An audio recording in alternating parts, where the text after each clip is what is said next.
just want to talk a little bit about combat veterans and how their deaths might be different than non-combat veterans and different than non-veterans in general.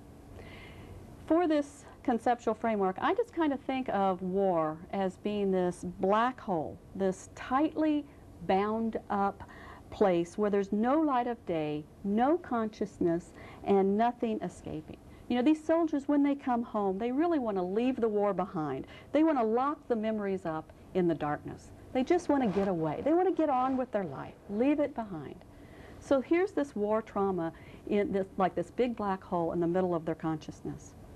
And what I have noted in doing hospice care is that veterans deal with that trauma in different ways. And in a very overly generalized way, they deal with it in one of three things.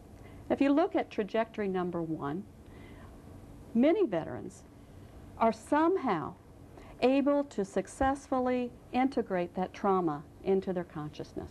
Somehow, some way, they are restored to wholeness. If you look at trajectory number 3, that is the PTSD trajectory, where this trauma is there in the unconscious and it's seeking to be restored. But for whatever reasons, it's not able to be completely integrated into a person's consciousness and life experience. Now, if you look at trajectory number 2, which is somewhere in between, I kind of call that a subclinical PTSD, where the PTSD is kept at the unconscious level. So the person might indeed come back from the war and not have any apparent difficulties. They are apparently able to resume their lives without any sequela from the combat. But it's there, the trauma's there, and in a lot of little ways, and often subtle ways, it sabotages their lives. And a lot of times when they come to the end of their life, when their conscious mind recedes and gets weaker, that unconscious material does indeed come forth, and we certainly see that in hospice care. So my question to you would be, would you expect these three trajectories to offer different life experiences? Would you be seeing different life experiences on these three trajectories? Okay. Would you expect different experiences of death on these three trajectories? Okay. Well, let's look at the three trajectories a little more closely. Let's look at number 1. This is where the combat trauma has been successfully integrated into the life experience. What might you see in hospice? What you might see are veterans who are saying things like, I faced death before in the war, I'm not afraid of death anymore. I faced death before and every day since has been a gift. But for the grace of God, it would have been me who died in that war. I'm aware of the gift of grace that is with me now. Those are the kinds of things we commonly hear our veterans say with this. These men and women say this sincerely. They're not saying it as if they're, oh, I'm not afraid of death, I'm not afraid of death, and while they're holding on tightly and they have clenched teeth and those kinds of things. They say it sincerely. They mean it sincerely, that they have lived their lives without the fear of death. How many of us can say that in our death-denying American culture? How many of us can say that we live each day without the fear of death? Yet these veterans on trajectory number 1 do that. And my question would be, would you expect their experience of death to be better or worse than yours and my experience? Better. And indeed it is. We see it in hospice every day. These men and women role model for us how to have a good death, how to die healed.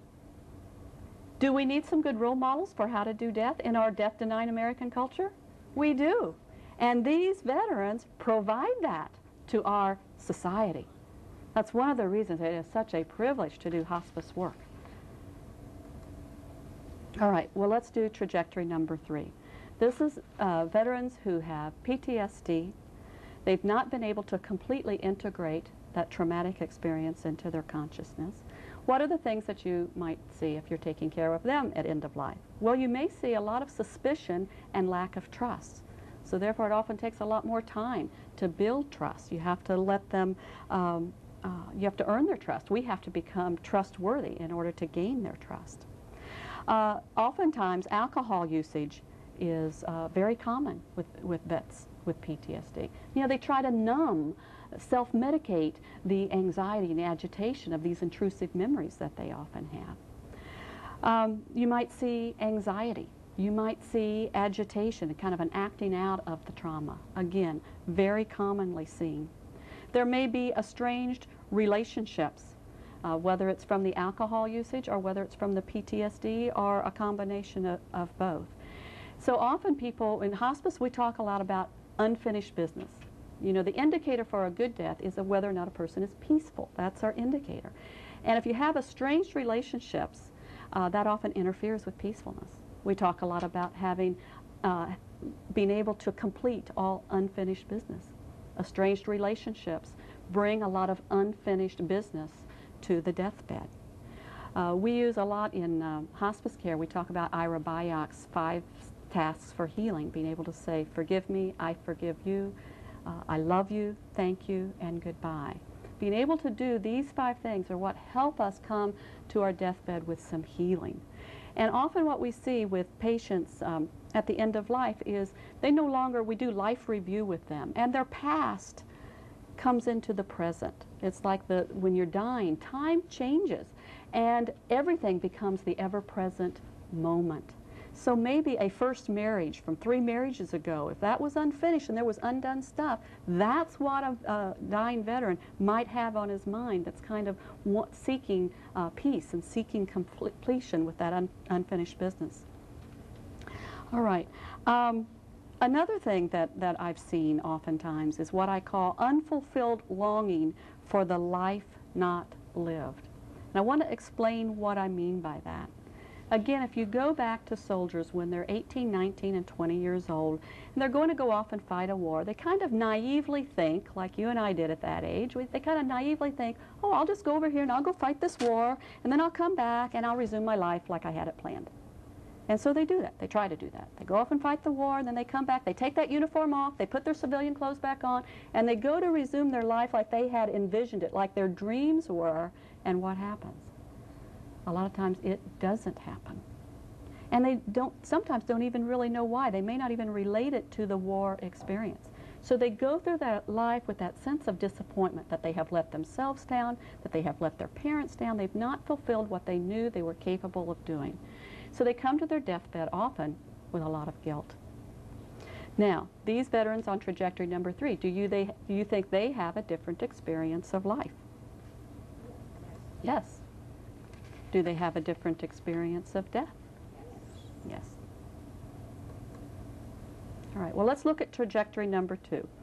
This is where the combat trauma has apparently been integrated.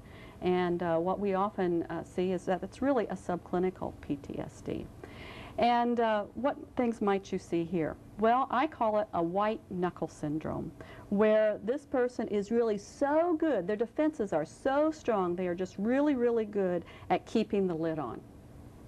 And that mask may fool others, including themselves, but the hollowness, the aloofness, the workaholism, or other addictions are often still there. And they may not, as I said earlier, even be understood to be related to the war experience. And again, I think one reason why they don't get diagnosed is because their defenses are so good. They're really good at keeping those intrusive symptoms out. So, and it's much easier to diagnose PTSD with the intrusive symptoms. So if they're really good at the avoidance symptoms, then it's much harder to diagnose. If you look at the graphic, I think this is a really good way of describing and seeing subclinical PTSD. You know, on the outside, it just looks so good. You know, in the foreground, it's very stiff and very proper. Everything looks good. Those warplanes in the background, I mean, that's in the past. The props aren't even moving. You know, everything's okay. It looks okay. But look at the inward landscape, and that's often what we see. One of the things that I always encourage people to think about is if you hear a veteran say, yes, I was in the war, but I don't want to talk about it. Or if the family member says, oh, he won't talk about it, he never talks about it. That should just send a red flag up that there might be PTSD. It doesn't mean that there is, but it's just something to kind of stow in your mind when you're thinking about assessment later on in intervention.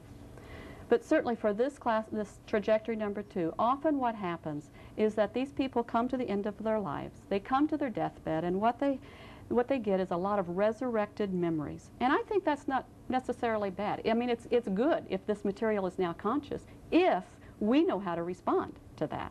It's not good if we don't know how to respond and we just kind of abandon them and leave them hanging there. But if we know how to respond, then that unconscious material is now conscious, which means we can do something with it. You will often, as I said, see anxiety and agitation with these patients, and this often catches this category of patients unawares. You know, the group that have PTSD and they've been diagnosed and treated for it, they know about their PTSD. When they come to die, they can tell us how to help them. But these patients who have never been treated, never been diagnosed, it's never really been a problem until now, it catches them unawares, and it can be very scary. It can be very overwhelming.